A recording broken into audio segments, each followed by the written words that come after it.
नमस्कार दोस्तों, हरियाणा जी के सीरीज में मैं चंद्रहास एक बार फिर से आप सभी का हार्दिक स्वागत करता हूं। देखिए, हरियाणा जी के सीरीज के अंदर जो लास्ट क्लास हुई थी, उस लास्ट क्लास में हमने हरियाणा की मिट्टियां करवाई थी। बहुत बेहतरीन क्लास गई है, अच्छा खासा आपकी तरफ से रिव्यू आया है, बहुत भयंकर क्लास है।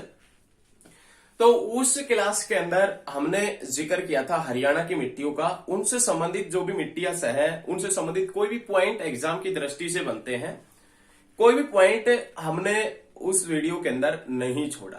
जो पॉइंट एग्जाम में आता है वो लगभग सभी पॉइंट हमने करवाए हैं। आपने वो वीडियो अच्छी लगी है आपको तो ज्यादा से ज्यादा उसको लाइक करें, कमेंट करें और शेयर करें और चैनल को भी सब्सक्राइब करें। आज का जो हमारा टॉपिक है वो टॉपिक है हरियाणा की वन संपदा। वन संपदा के बारे में पढ़ेंगे। देखिए, यदि हम किसी भी स्टेट का यदि भौगोलिक स्ट्रक्चर देखते हैं या हम किसी भी स्टेट के भूगोल के बारे में अध्ययन करते हैं, उस स्टेट का जब हम भूगोल पढ़ेंगे, उस राज्य का जब भूगोल पढ़ेंगे, तो उसमें एक चैप्टर बहुत इंपॉर्टेंट अपना स्थान रखता है जिसमें नाम आता है वन संपदा। जैसे हम बात करें ज्योग्राफी की, इंडियन ज्योग्राफी की, तो उसके अंदर स्पेशल एक टॉपिक है प्राकृतिक वनस्पतियां। एक टॉपिक अलग से है प्राकृतिक वनस्पतियां। इसी प्रकार से हरियाणा जीके के अंदर भी एक टॉपिक है जिसका नाम है वन संपदा। वन संपदा हरियाणा का आज का जो टॉपिक है, आप हेडिंग डाल लीजिए। वन संपदा के पॉइंट की बात करें, हरियाणा को वनों की दृष्टि से दो भागों के अंदर बांटा गया है, या वन संपदा के अकॉर्डिंग हरियाणा को दो भागों में बांटा गया है। नोट करें, वन संपदा के अनुसार या वनों के अनुसार हरियाणा को दो भागों के अंदर बांटा गया है। हरियाणा में दो प्रकार के वन मिलते हैं, जिसमें सबसे पहले नाम आता है उष्ण कटिबंधीय। उष्ण कटिबंधीय शुष्क पतझड़ वन। उष्ण कटिबंधीय शुष्क पतझड़ वन। भाई साहब, पतझड़ जो वन है, इन वनों को मानसूनी वन के नाम से भी जानते हैं। पतझड़ वन है, ये शीत ऋतु में तो ठीक रहती है इनकी पत्तियां, लेकिन जैसे ही उत्तर भारत के अंदर रबी की फसल का कटाई का कार्य शुरू होता है, तो आपने देखे होंगे नीम का वृक्ष हुआ, ये साधारण सी बात है, नीम वगैरह का तो आपने देखा है, और आपके घर के पड़ोस में पीपल का वृक्ष हुआ, गांव में या कहीं पर भी, तो कुछ वृक्ष ऐसे हैं जो अपनी पत्तियां गिरा देते हैं, और पत्तियां गिराने के कारण इनको पतझड़ कहा जाता है। अब जैसे शीत ऋतु थी, शीत ऋतु के अंदर सूर्य का प्रकाश इन वनों के ऊपर काफी मात्रा में कम पड़ रहा था, तो पत्तियों से वाष्प उत्सर्जन कम हो रहा था। लेकिन जैसे ही ग्रीष्म ऋतु का आगमन होता है, वाष्प उत्सर्जन ज्यादा होता है, पानी नीचे से मिलता नहीं है, तो इस कारण से ये वृक्ष अपनी पत्तियां गिरा देते हैं। देखिए, ये नेचुरल स्ट्रक्चर है, ये सब प्राकृतिक घटनाएं हैं। जब पत्तियों को पानी मिलता है तो वृक्ष हरे भरे रहते हैं, लेकिन जैसे ही धरातल के अंदर पानी की कमी हो गई, तो पेड़ को यह पता चल गया कि अब यदि सूर्य का प्रकाश तुम्हारी पत्तियों के ऊपर पड़ेगा तो वाष्प उत्सर्जन तो होगा। सूर्य के प्रकाश को कोई लेना देना नहीं है नीचे पानी है या नहीं है। सूर्य का प्रकाश यदि पत्तियों के ऊपर पड़ेगा तो उसका वाष्प उत्सर्जन होगा, पानी पेड़ से बाहर निकलेगा। पेड़ को नीचे से पानी नहीं मिला, बाहर निकल रहा है, तो पेड़ तो सूख जाएगा। तो अपने आप को बचाने के लिए पेड़ ऐसी हरकतें करता है कि जब शीत ऋतु होती है तो पानी वगैरह की कोई किल्लत नहीं होती, तो हरा भरा रहता है। लेकिन जैसे ही ग्रीष्म ऋतु का आगमन होता है, वर्षा, ग्रीष्म ऋतु के आगमन पर तो वर्षा होती नहीं है, मार्च अप्रैल के अंदर पानी की कमी रहती है, और जैसे पानी की कमी के चलते ये वृक्ष अपनी पत्तियां गिरा देते हैं। और पत्तियां इसलिए गिराते ताकि वाष्प का उत्सर्जन ना हो, इस प्रकार ये पत्तियां गिरा देते हैं। ये एक प्राकृतिक घटना है, उसी घटना के अकॉर्डिंग कार्य करते हैं। और जैसे ही पत्तियां गिराते हैं ये वृक्ष, इनको किस नाम से जाना जाता है? पतझड़।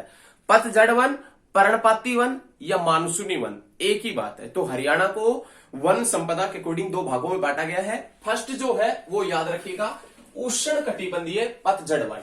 उष्ण कटिबंधीय पतझड़ वन हरियाणा के मैदानी क्षेत्र में मिलते हैं। उष्ण कटिबंधीय पतझड़ वन हरियाणा के मैदानी क्षेत्र में मिलते हैं, और उस मैदानी क्षेत्र के अंदर मिलते हैं जहां पर वर्षा 30 से 45 सेंटीमीटर के समथिंग होती है। लेकिन क्वेश्चन अब यहां से ये पुटअप होता है कि हरियाणा के अंदर जो वर्षा होती है वो ग्रीष्म ऋतु में कौन से मानसून के कारण होती है? तो भाई, ग्रीष्म ऋतु में तो पूरे भारत में या कहीं पर भी जिक्र कर लीजिए, मानसून एक ही आता है, दक्षिणी पश्चिम मानसून। लेकिन उस दक्षिणी पश्चिम मानसून की दो ब्रांच है, दो शाखा है, एक तो बंगाल की खाड़ी की शाखा और एक अरब सागर की शाखा। तो हरियाणा के अंदर जो वर्षा होती है ग्रीष्म ऋतु में, वो बंगाल की खाड़ी की शाखा के द्वारा, जो साउथ वेस्ट मानसून है, जो दक्षिण पश्चिम मानसून है, उसकी बंगाल की खाड़ी की शाखा के द्वारा हरियाणा में वर्षा होता है। तो ये याद रखिएगा। लेकिन शीत ऋतु में वर्षा वेस्टर्न डिस्टर्बेंस के कारण, पश्चिमी विक्षोभ के कारण वर्षा होती है। यदि आपने ये थोड़ा सा ज्यादा गहन अध्ययन करना है तो हमने हरियाणा की जलवायु करवाई थी, वहां पर जाकर इन चीजों को देखें, वहां पर आपको अवश्य पता चल जाएगा और आपको समझ में भी बेहतरीन तरीके का आएगा। तो याद रखिएगा, उष्ण कटिबंधीय जो पतझड़ वन है वो हरियाणा के मैदानी क्षेत्र में मिलते हैं और जहां पर वर्षा कितना होता है, 30 से 45 सेंटीमीटर होता है। अब ये उष्ण कटिबंधीय वन है वो कौन कौन से डिस्ट्रिक्ट के अंदर मिलते हैं, तो आप याद रखिएगा, करनाल, हिसार, कैथल, करनाल, हिसार, कैथल, सोनीपत, रेवाड़ी और महेंद्रगढ़। याद रखिएगा, करनाल, हिसार, कैथल, सोनीपत, रेवाड़ी और महेंद्रगढ़ के अंदर ये वन मिलते हैं। कौन से वन? उष्ण कटिबंधीय पतझड़ वन मिलते हैं। इन वनों में कौन कौन से वन आते हैं, तो याद रखिएगा, आम, नीम, शीशम, पीपल, सिरस, जामुन, खेजड़ी। खेजड़ी, खेजड़ी समझ रहे हैं? याद रखिएगा, खेजड़ी हरियाणा में चंदन का वृक्ष किसे कहते हैं? खेजड़ी को किसे कहते हैं? खेजड़ी। खेजड़ी जिसे आप स्थानीय भाषा में जाटी के या जाट के नाम से जानते हैं, ये मुख्य रूप से दक्षिण हरियाणा के अंदर और राजस्थान के आसपास का जो क्षेत्र है ना, उसके अंदर मुख्य रूप से ये मिलता है। तो याद रखिएगा, खेजड़ी जिसे स्थानीय भाषा में जाटी। उसके बाद में बबूल, बबूल को स्थानीय भाषा में कीकर के नाम से, और उसके बाद में फिरास। तो ये वन है आम, नीम, शीशम, पीपल, सिरस, जामुन, खेजड़ी, बबूल, फिरास आदि। एक पॉइंट समझने की कोशिश कीजिए।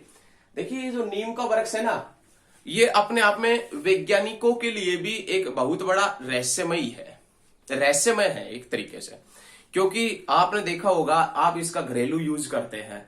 जैसे कोई भी टैंक है जिसके अंदर आपने कुछ डाला हुआ है, कुछ फसल वगैरह, जैसे गेहूं वगैरह जो आप घर के अंदर होते हैं, वो टैंक के अंदर डालते हैं, और उस टैंक के अंदर हम ये भी डाल देते हैं नीम वगैरह की पत्तियां, तो जिसके कारण वो गेहूं खराब नहीं होता है। और भी काफी फायदे हैं नीम के। तो इससे हमारे जो वैज्ञानिक है, तो वो भी इससे परेशान है कि नीम के अंदर ऐसा कौन सा गुण है जो सर्वगुण संपन्न है। लेकिन किसी जब आप जाते हैं, आप ऐसे किसी गाड़ी के अंदर बैठकर जा रहे हैं और आप बहुत कुछ सोचते हुए जाते हैं, तो एक टाइम ऐसा मिलता है कि लिखा मिलता है कि नीम का पेड़ चंदन से कम नहीं, और वो कोई भी व्यक्ति है जिसकी गाड़ी है या जिसका कोई भी ट्रैक्टर वगैरह है, उसका गांव का नाम मिलेगा, ये गांव लंदन से कम नहीं।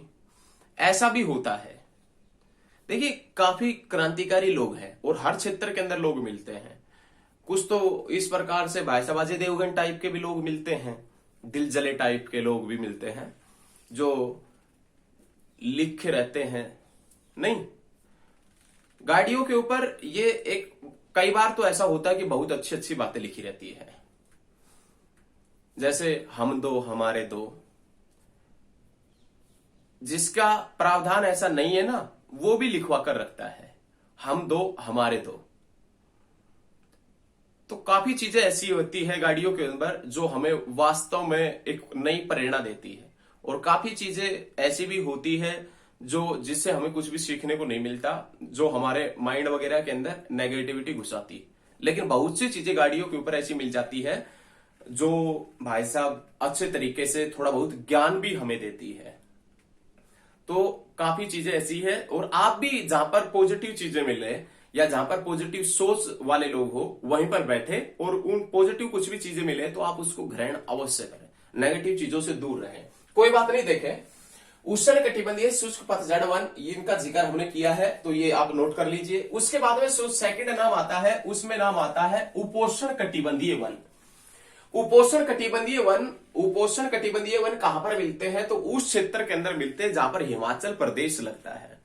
हिमाचल प्रदेश हरियाणा की कौन सी दिशा के अंदर लगता है? साधारण सी बात है, उत्तर पूर्व दिशा के अंदर। कौन सी दिशा के अंदर? उत्तर पूर्वी दिशा के अंदर हिमाचल प्रदेश लगता है। और उत्तर पूर्वी दिशा के अंदर हमारे पास डिस्ट्रिक्ट पड़ते हैं पंचकुला, अंबाला और यमुनानगर।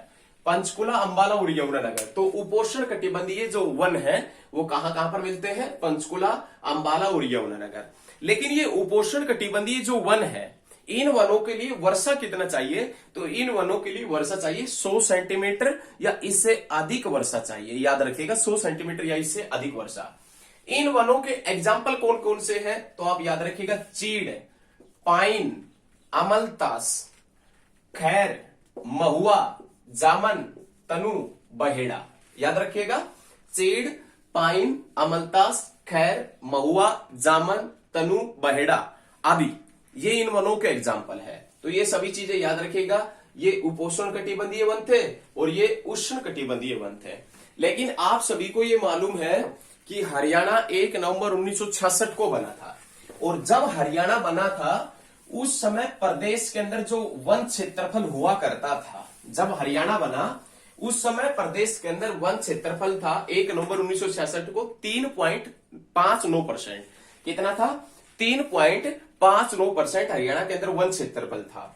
बीच में ये वन क्षेत्रफल हो गया था 6.80%। बीच में कितना हो गया था? 6.80%।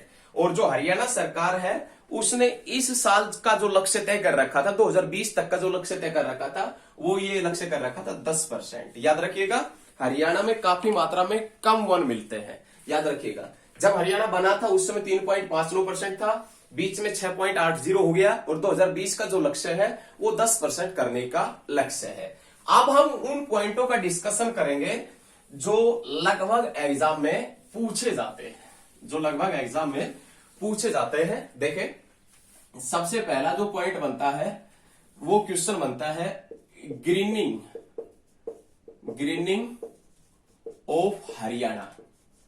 ग्रीनिंग ऑफ हरियाणा कार्यक्रम की शुरुआत कब हुई थी? तो आप याद रखिएगा 1989-90 के अंदर।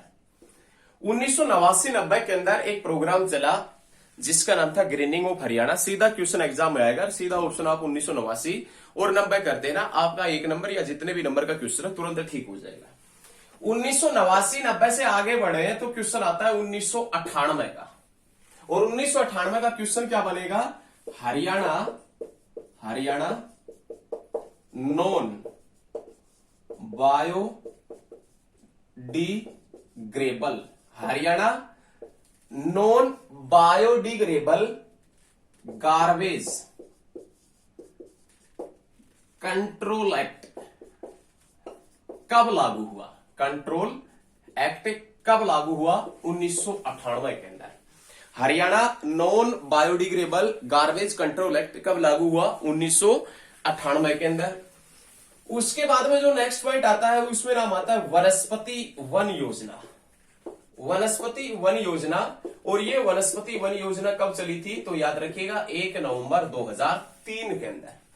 1 नवंबर 2003 के अंदर वनस्पति वन योजना चली। देखिए, इस वनस्पति वन योजना के तहत यमुनानगर के चूहरपुर गांव में 1 नवंबर 2003 के अंदर जो वनस्पति वन योजना चली थी, इस वनस्पति वन योजना के तहत यमुनानगर के चूहरपुर गांव में चौधरी देवीलाल प्राकृतिक व हर्बल पार्क बनाया गया है। और वो चौधरी देवीलाल प्राकृतिक व हर्बल पार्क जो 2003 के अंदर ही बना था, और कितने एकड़ में बना था? तो आप याद रखिएगा 110 एकड़ के अंदर बना था। चौधरी देवीलाल प्राकृतिक व हर्बल पार्क काफी बार एग्जाम में पूछा जा चुका है, आपने एग्जाम दिए होंगे तो आपको पता है। जो यमुनानगर के चूहरपुर गांव में 110 एकड़ में पड़ता है, जो वनस्पति वन योजना नवंबर 2003 के तहत बना था। उसके बाद में नाम आता है हरियाणा सरकार ने राज्य वन नीति का स्वरूप कब तैयार किया? हरियाणा सरकार ने राज्य वन नीति का स्वरूप कब तैयार किया? तो हरियाणा सरकार ने राज्य वन नीति का स्वरूप 2006 के अंदर तैयार किया था। कब तैयार किया था? 2006 के अंदर। देखिए, एक बार तो एक बैच चला हुआ था, और उस बैच के अंदर जेई का एग्जाम था हरियाणा के अंदर। जेई के एग्जाम से पहले हम ये क्वेश्चन बता रहे थे कि भाई ये क्वेश्चन काफी बार एग्जाम में पूछा जाता है, और पीछे जो जेई का एग्जाम हुआ था, जेई जो इलेक्ट्रिकल से संबंधित था शायद, उसके अंदर ये क्वेश्चन आया। 2-4 दिन पहले हम बता रहे थे क्वेश्चन आया, तो इससे बच्चों को अलग ही एक फीलिंग महसूस होता है।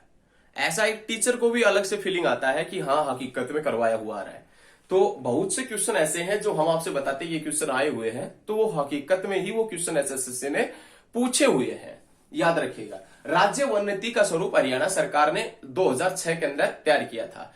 चौधरी बंशीलाल की जो डेथ हुई थी वो भी 2006 के अंदर हुई थी, याद रखिएगा। बाबा रामदेव ने पतंजलि योगपीठ ट्रस्ट की शुरुआत हरिद्वार से 2006 के अंदर ही की थी। नरेगा की शुरुआत 2006 के अंदर 2 फरवरी 2006 में हुई थी और नरेगा सबसे पहले सिरसा और महेंद्रगढ़ में लागू हुआ था, ये भी बाद में हम बताएंगे। लेकिन 2006 से संबंधित पॉइंट है कि पांडिचेरी का नाम पुदुचेरी भी 2006 के अंदर हुआ था। और हरियाणा सरकार ने राज्य वन नीति का स्वरूप भी कब तैयार किया? 2006 में। और अरविंद केजरीवाल को रेमन मैग्सेसे पुरस्कार भी कब मिला था? 2006 के अंदर। एशिया का नोबेल अवार्ड, एशिया का नोबेल पुरस्कार कहते हैं रेमन मैग्सेसे, और वो अरविंद केजरीवाल को कब मिला था? तो आप याद रखिएगा 2006 के अंदर। उसके बाद में जैसे ही आगे बढ़े तो आगे बढ़ते क्वेश्चन आएगा कि हरियाणा के कितने % भौगोलिक भाग के ऊपर या हरियाणा के कितने वर्ग किलोमीटर के ऊपर अभिलिखित वन क्षेत्रफल है। हरियाणा के कितने क्षेत्र के ऊपर अभिलिखित वन क्षेत्रफल है? तो आप याद रखिएगा 1559 वर्ग किलोमीटर के ऊपर अभिलिखित वन क्षेत्रफल है। और ये 1559 वर्ग किलोमीटर कितना % है? तो 3.53% भाग के ऊपर अभिलिखित वन क्षेत्रफल है। अब हम जो बात करेंगे वो क्वेश्चन की बात करेंगे कि हरियाणा के कौन से जिले में सर्वाधिक वन क्षेत्रफल है। हरियाणा में सबसे ज्यादा जो वन क्षेत्रफल है, सबसे ज्यादा वन क्षेत्रफल वो कौन से जिले के अंदर है? यमुनानगर के अंदर सबसे ज्यादा वन क्षेत्रफल यमुनानगर में, जिसे पेपर सिटी के नाम से जानते हैं। सबसे कम वन क्षेत्रफल कहां पर है? तो आप याद रखिएगा सबसे कम जो वन क्षेत्रफल है वो कहां पर है? पानीपत के अंदर। सबसे कम वन क्षेत्रफल पानीपत में। लेकिन प्रतिशत के अनुसार सबसे ज्यादा वन कहां पर है? सबसे ज्यादा वन का पॉइंट डिस्कस कर रहे हैं। तो प्रतिशत के अनुसार सबसे ज्यादा वन है पंचकुला के अंदर, और पंचकुला के अंदर कितना है? 31.15%। प्रतिशत के अनुसार सबसे ज्यादा वन पंचकुला के अंदर 31.15% है। और प्रतिशत के अनुसार सबसे कम वन क्षेत्रफल, सबसे कम फतेहाबाद के अंदर। कहां पर है? फतेहाबाद में। और कितना है? 0.71%। चारों पॉइंट आपके माइंड में रहना चाहिए, 0.71%। उसके बाद में नेक्स्ट पॉइंट बनता है कि हरियाणा में सर्वाधिक झाड़ियां कहां पर है। हरियाणा में सर्वाधिक झाड़ियों के पॉइंट की बात करें तो हरियाणा में सर्वाधिक झाड़ियां है गुरुग्राम में। कहां पर है? गुरुग्राम में। और हरियाणा में सबसे कम झाड़ियां कहां पर है? तो आप याद रखिएगा जींद में। हरियाणा में सबसे कम झाड़ियां है वो जींद के अंदर है, हार्ट ऑफ हरियाणा के अंदर सबसे कम झाड़ियां। और उसके बाद में आज की वीडियो के 2 लास्ट पॉइंट बनते हैं। पर्यावरण से संबंधित अदालत कहां पर है? पर्यावरण से संबंधित अदालत कहां पर है? तो याद रखिएगा हिसार व फरीदाबाद। पर्यावरण से संबंधित जो अदालत है वो कहां पर है? हिसार व फरीदाबाद में।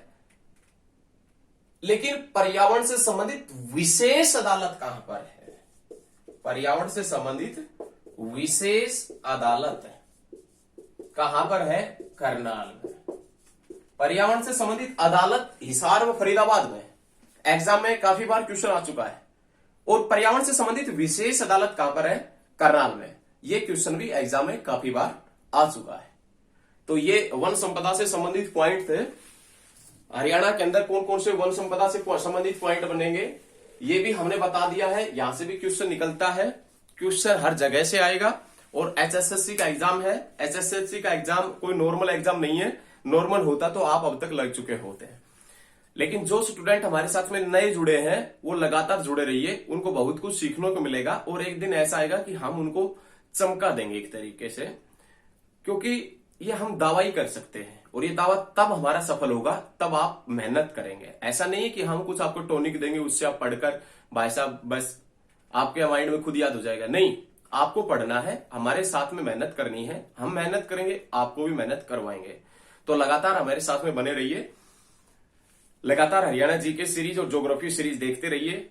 और यदि आपको वीडियो अच्छी लगती है तो लाइक, कमेंट और शेयर अवश्य करें।